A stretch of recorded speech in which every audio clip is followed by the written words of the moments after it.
doing this exercise called good for me, bad for them. How many of you guys had an objective of a position that you were actually pursuing when you were moving through each turn that you had? What was your objective? Well, I wanted to go north-south matrix. Well, that's excellent. So he has an actual direction of where his movements and his turns will accumulate and ultimately get him to.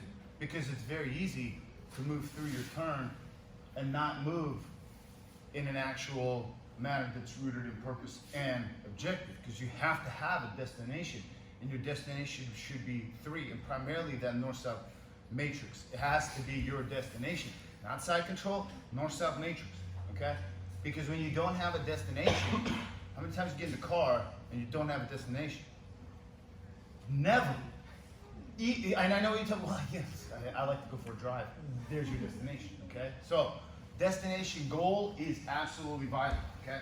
So my goal, all right, is to get to the north-south matrix. My goal from here is actually defined by two matrix positions, north-south matrix and the turtle matrix. For me personally, I'd rather put him in a turtle matrix if I can, because I know that it's easier for me to submit him from there, but here it's not as easy because you guys already understand what it is that I'm trying to do. So, north-south matrix, the turtle matrix, and then you'll understand what these positions are, okay? So how do I get him into a north-south matrix? I need to go from the bottom to the top. I need to essentially pass his guard, and then I need to go to north-south and have him wedged, okay?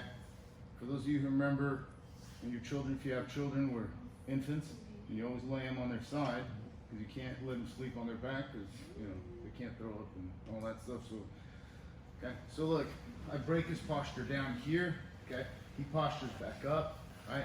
I get my hands in here, I break his posture back down. He postures back up here, I begin to get here. And I get into the north-south matrix. For me, what's important is to sit on the saddle and to control this position.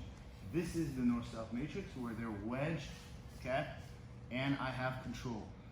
What I want to do here is I want to show you guys a real simple attack that I found to be very, very useful. Number one, you got to enter the matrix. To enter the matrix, you got to sit on the saddle right here, okay? The saddle is his neck and his shoulder, okay? With controlling this arm right here. I constantly have to create upward pulling pressure because it's going to send a signal to him. This arm's threatened. It's going to limit his ability to move, even though he could move. But this arm is going to be restricted, leaving this arm available, okay? To push my leg off, whatever it may be. But I need to be able to threaten all this, whether I want to be able to take this arm, pull it into Kimura, whether I want to separate this arm. Because here what I want to do is, I know that this arm is probably going to be defending this top arm right here. That's typically what happens. If it doesn't, it should. Because if this arm is not defending this arm, I don't really know what it's doing, because the threat, immediate threat, is the attack on this arm, okay? And I keep pressuring him so that he's wedged, and I'm constantly threatening that arm. And there's pressure, because I'm putting pressure on his rib, and I keep putting pressure with my chest on his arm here, okay? So, Phil, can you hear me? Yeah. Okay. What will you be doing typically with this arm here? And I keep my head down so I don't get knee in the head too. Yes, good. So see how he protects his arm right here, okay? Move your legs back a little bit, okay? So what I want to do is, I want to exploit the fact that now his both arms are consumed. He's not really offensive at all. Meanwhile, I have gravity, I have both arms, I can see what's going on. His head is stuck somewhere where you should probably not have it. And I am here and I'm attacking. So what I'm gonna do is I'm gonna let go, okay, with this hand here. I'm just gonna pin his arm, sorry, you okay? So I'm gonna pin his arm. You okay, Philip? Yeah, that hurt. Sorry. I got a popped elbow, it's all good. Oh, I apologize, okay? Yeah, it's those arm raises. So I pin his arm down straight, okay? So from here, what happens is that they think they can roll flat. And then I'm gonna just pin this right here. And I'm gonna get him into what I would ultimately go for a Kimura. This control is very effective. He can't really pull his arm out this way. He can't really pull it out this way. If he pulls it out that way, I can catch it with my little hook here, and I can begin to control it here, and I can just finish him right here. As long as my knee is on his face. I don't want to be here so his head can move up and down, okay? I want his face and my knee to be connected, okay? So as I'm here, I want to get under here. I'm going to bring my elbow to my left hand.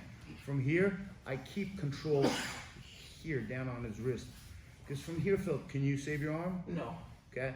He can't really do much, okay? If he bends it, it's very easy. I just pull my left elbow, okay? If he straightens it down, okay, it locks it. If he rotates his wrist, I can catch it and get an arm lock, okay?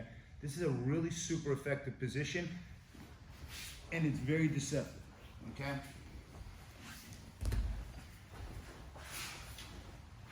So as I'm here, broke his posture, can you go in here?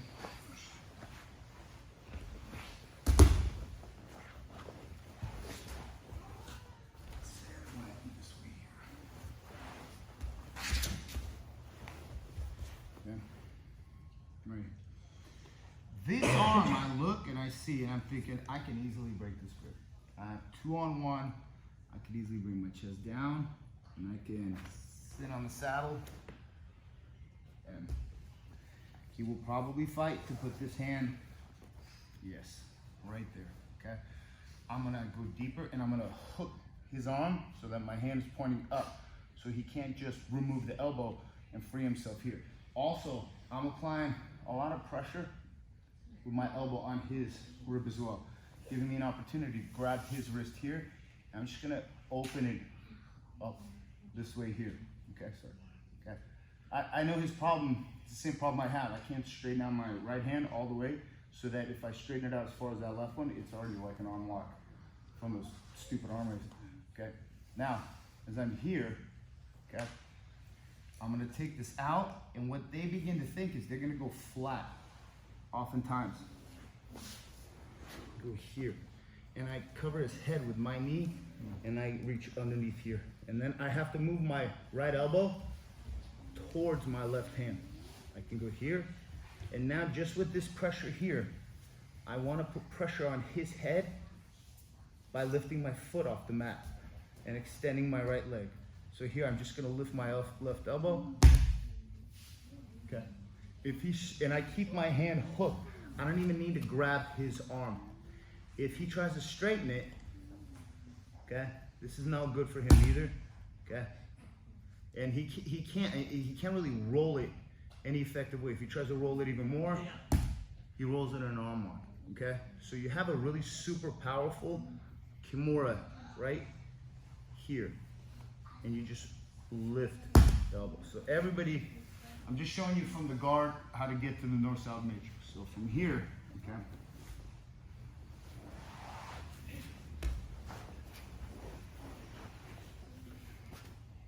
And I want to constantly pressure with this back foot. I lift it up and I push. Yes, yes, yes, yes, yes. There we go. Bring these back a little bit. Okay. Because here, I already know this hand is going to be very helpful, okay? So even now, this is where they begin to kind of try to roll on their back, and you fold it out. It's really, really easy. And then this hand can begin to trap right here.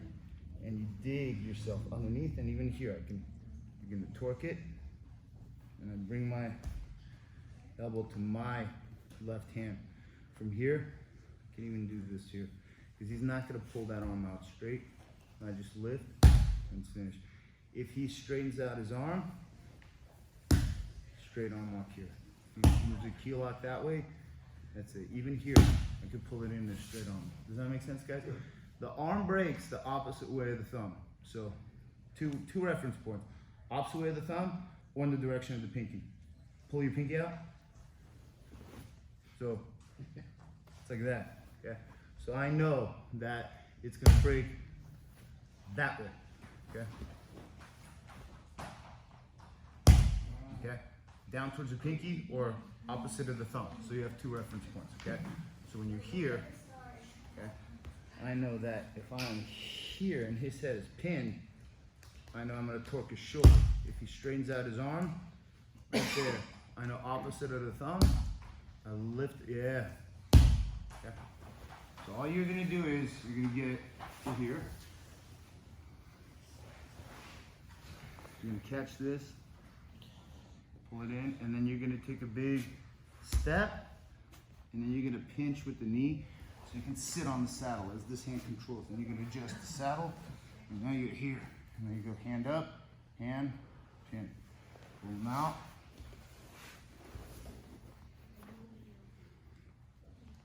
And finish. And okay, guys? Let's do it. 1, 2, 3. Everybody's gonna be on there.